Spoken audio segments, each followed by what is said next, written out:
Hello दोस्तों, स्वागत है आप सभी का। एसबीआई क्लर्क मेंस 2023 का फर्स्ट दिन का एग्ज़ाम हो जाने के बाद आ, बहुत सारे अब क्वेश्चन ये राइज होने लगा, क्योंकि एक दिन में ही 2 शिफ्ट में एग्ज़ाम हुआ था।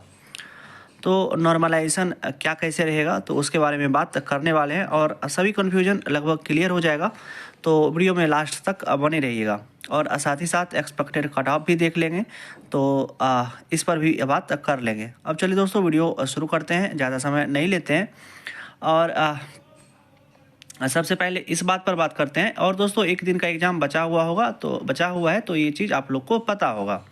सबसे पहले इस पर आते हैं कि नॉर्मलाइजेशन में किसको फ़ायदा होगा, शिफ्ट 1 और शिफ्ट 2, क्योंकि 2 शिफ्ट में एग्ज़ाम हुआ था। और अभी क्या चीज़ चल रहा है, सब जगह लगभग यही चीज़ चल रहा होगा। अगर आप ये सभी वीडियो देखते होंगे तो कि शिफ्ट 1 जो था वो इजी था, शिफ्ट 2 थोड़ा हार्ड आया हुआ था, क्योंकि इंग्लिश को भी उसमें मॉडरेट कर दिया गया था। और शिफ्ट 1 में इंग्लिश जो था वो सभी सेक्शन में इंग्लिश ही इजी था। जहाँ तक क्वांट और जी सब का जो लेवल आया हुआ था, इस बार एक अलग ही लेवल का आया था, मतलब अजीब टाइप का पेपर आया हुआ था।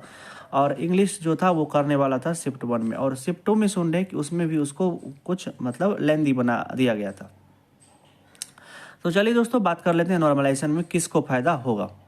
तो हम ये नहीं कह रहे हैं कि शिफ्ट 1 ईजी आया था या शिफ्ट 2 ईजी आया था। देखिए, अगर आप एग्ज़ाम देने जाइएगा ना, तो आपको अपना शिफ्ट जो लगता है वो लगेगा कि मेरा ही शिफ्ट मॉडरेट आ गया था।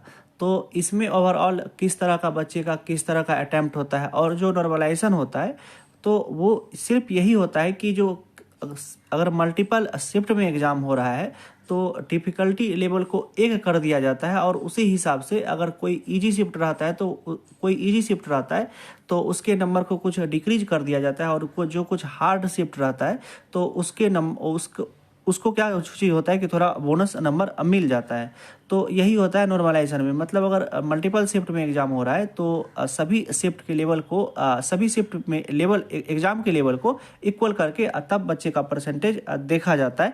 तो इसी को नॉर्मलाइजेशन कहा जाता है। अब यहाँ तक कि किस शिफ्ट में नॉर्मलाइजेशन का आपको मतलब फ़ायदा मिलेगा, तो अभी तो देखिए 2 ही शिफ्ट में एग्ज़ाम हुआ था, शिफ्ट 1 और शिफ्ट 2। जहाँ तक बात करें, एक 4 मार्च का पेपर बचा हुआ है, तो 4 मार्च को भी एक ही शिफ्ट में शायद एग्ज़ाम है। तो उस दिन के एग्ज़ाम को हो जाने दीजिए, उससे क्लियरली अच्छे से पता चल पाएगा कि आखिर किस दिन का एग्ज़ाम का लेवल कैसा आया हुआ था। तो ऐसा भी हो सकता है कि 4 मार्च वाला जो पेपर हो वो और हट के हो, और मतलब थोड़ा और ज़्यादा एसबीआई अपने रंग पर आ जाए 4 मार्च को, क्योंकि एग्ज़ाम में कुछ गैप भी देखने के लिए मिला हुआ है। तो अभी हम इस पर ज़्यादा कुछ नहीं कर रहे हैं, सिर्फ आपको नॉर्मलाइजेशन का मतलब समझा दिए कि नॉर्मलाइजेशन में क्या होता है, किसको फ़ायदा मिलेगा और किसको नुकसान होगा इससे। तो नुकसान किसी को नहीं होता है, एक्चुअली सबको फ़ायदा ही रहता है नॉर्मलाइजेशन से, क्योंकि सभी के लेवल को इक्वल कर दिया जाता है, और जिसका शिफ्ट हार्ड भी रहता है उसको भी बेनिफिट है, और जिसको आसान भी रहता है उसको भी बेनिफिट है। तो नुकसान किसी को नहीं होता है, सबको बेनिफिट ही रहेगा। अब चलिए दोस्तों, बात कर लेते हैं इसका एक्सपेक्टेड कट ऑफ का। और ये सभी लोग सोचते हैं कि नॉर्मलाइजेशन में किसी को नुकसान होता है, तो नुकसान किसी का नहीं होता है। इसमें सभी के लेवल को जो इक्वल करके और आपके परसेंटेज को देखा जाता है कि तब आप कितना मार्क्स बन रहा है। अब चलिए दोस्तों, बात कर लेते हैं एक्सपेक्टेड कट ऑफ को लेकर के। तो एक्सपेक्टेड कट ऑफ का ऑलरेडी वीडियो अपलोड किए हुए थे। तो उस दिन जिस दिन फर्स्ट दिन का एग्ज़ाम हुआ था 25 को, तो उसमें हमने सभी में डिटेल्ड में बात किया हुआ था कट ऑफ को लेकर के, कितना बच्चे अटैम्प्ट किए होंगे किस किस सेक्शन में, और उस मतलब उतना हम कैलकुलेट किए हुए थे उसको।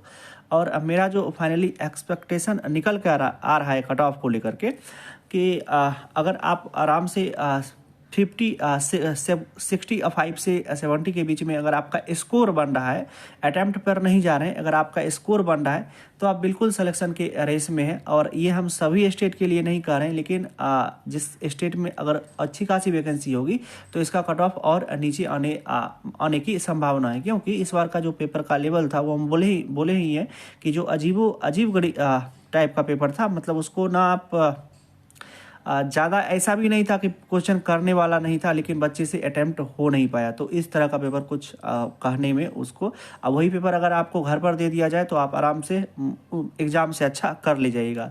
तो कुछ इस तरह का पेपर था कि बच्चे से अटेम्प्ट हो नहीं पाया। तो उतना हार्ड नहीं था, लेकिन बच्चे से तब पर भी अटेम्प्ट नहीं हो पाया। तो चलिए दोस्तों, अजीब टाइप का पेपर था, क्या बोल सकते हैं। तो चलिए दोस्तों, और अगर 65 to 70 नंबर बन रहा है तो आराम से रेस में बने हुए हैं, और कोई ज़्यादा टेंशन लेने का बात नहीं है, और उतना ज़्यादा टेंशन लीजिए भी नहीं, क्योंकि एक एग्ज़ाम फाइनली आपका कोई भी चीज़ डिसाइड नहीं कर सकता है। तो इतना ज़्यादा टेंशन नहीं लेना है कि जो नहीं हुआ तो क्या होगा, कुछ होगा तो ज़रूर कुछ अच्छा ही होगा, अगर नहीं होना रहेगा तो नहीं होगा, और अगर होना रहेगा तो हो ही जाएगा। तो चलिए दोस्तों, वीडियो को यहीं तक रहने देते हैं। कोशिश की थी कि आपको सभी चीज़ अच्छे से समझा पाएँ, तब पर भी कुछ भी डाउट रहता है तो आप हमको कमेंट कर सकते हैं, हम आपको कमेंट में रिप्लाई कर देते हैं। चलिए दोस्तों, वीडियो को यहीं तक रहने देते हैं, मिलते हैं इसी तरह के किसी एक दूसरे यहाँ के वीडियो में। तब तक आप अपना ध्यान रखिए। Love you, bye bye.